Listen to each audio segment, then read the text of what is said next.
एक गांव में रामलाल नाम का एक बूढ़ा आदमी अपने 4 बेटों और 4 बहुओं के साथ एक बहुत बड़े घर में रहता था। रामलाल के तीनों बड़े बेटे और बहुएं रामलाल की बिल्कुल भी इज्जत नहीं करते थे। बस उसका छोटा बेटा मनोहर और बहू रज्जो ही सेवा और इज्जत करते थे। एक दिन रामलाल की तबीयत बहुत बिगड़ जाती है।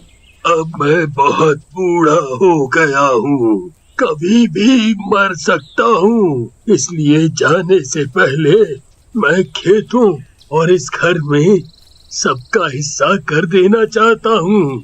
सब लोग बहुत खुश हो जाते हैं। रामलाल खेतों में सबको बराबर का हिस्सा दे जाते हैं, पर क्योंकि मनोहर की बीवी ने उसकी इतनी सेवा की तो वो पूरा घर रज्जो के नाम कर देता है। सब लोग इस बात से बहुत ही गुस्सा होते हैं। ये आपने अच्छा नहीं किया बाबूजी। रज्जो क्या कहीं की महारानी है जो आपने पूरा घर उसके नाम कर दिया। हम क्या सड़क पर रहेंगे? बिल्कुल सही कह रहे हो भैया। अरे इनको तो बस मनोहर और रज्जो ही देखते हैं, हम तो जैसे कहीं कूड़े में से आए हैं।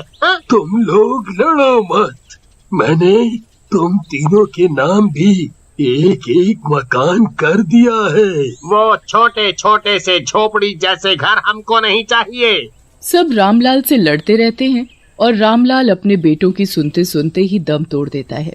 रामलाल के मरते ही तीनों भाई मिलकर मनोहर, उसकी बीवी रज्जो और उनके 2 साल के बेटे पिंकू को घर से निकाल देते हैं। ऐसे मत करो भैया, हम कहाँ रहेंगे? बताओ, आप हमें थोड़ी सी जगह दे दो, हम उसी में रह लेंगे। चल चल निकल यहाँ से, और दोबारा कभी अपनी शक्ल भी मत दिखाइयो, समझा? मनोहर और रज्जो रोते रोते वहाँ से चले जाते हैं। उनके पास रहने का कोई ठिकाना नहीं होता, इसलिए वो रहने के लिए एक छोटी सी झोपड़ी बना लेते हैं। अजी, अब हम क्या करेंगे? चिंता मत करो रज्जो, भगवान कोई ना कोई रास्ता जरूर निकाल देंगे।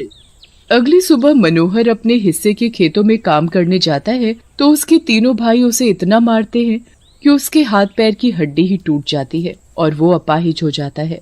मनोहर लड़खड़ाता हुआ घर पहुंचता है। हे भगवान, ये क्या हुआ आपको? आपको इतनी चोट कैसे लग गई? जब मैं खेतों में काम करने गया तो तीनों भाइयों ने मिलकर मुझे खूब मारा और मुझे वहाँ से भगा दिया। हे भगवान, कोई अपने सगे भाई के साथ ऐसा कैसे कर सकता है? मैं अभी इनसे जाकर बात करती हूँ। ये हमारे हक की जमीन हमसे नहीं छीन सकते। अरे जाने दो रज्जो, जाने दो। रज्जो मनोहर की एक नहीं सुनती और गुस्से में सबसे बात करने उनके घर पहुँच जाती है। भैया, आप हमारे साथ ऐसा नहीं कर सकते। आपने इनको इतना मारा कि जिंदगी भर के लिए वो अपाहिज हो गए हैं। अगर आपने अब कभी इनको हाथ लगाया तो मैं थाने में जाकर शिकायत कर दूंगी। ओहो, तो तेरी जुबान भी चलने लगी? तुझे तो हम देख लेंगे, बड़ी आई थाने जाने वाली। रज्जो वापस घर आ जाती है। मनोहर, रज्जो और उनका छोटा सा बेटा पिंकू उस छोटे से झोपड़े में बड़ी मुश्किल से रह पा रहे होते हैं। उनके पास ना तो खेती करने के लिए जमीन होती है और ना रहने के लिए।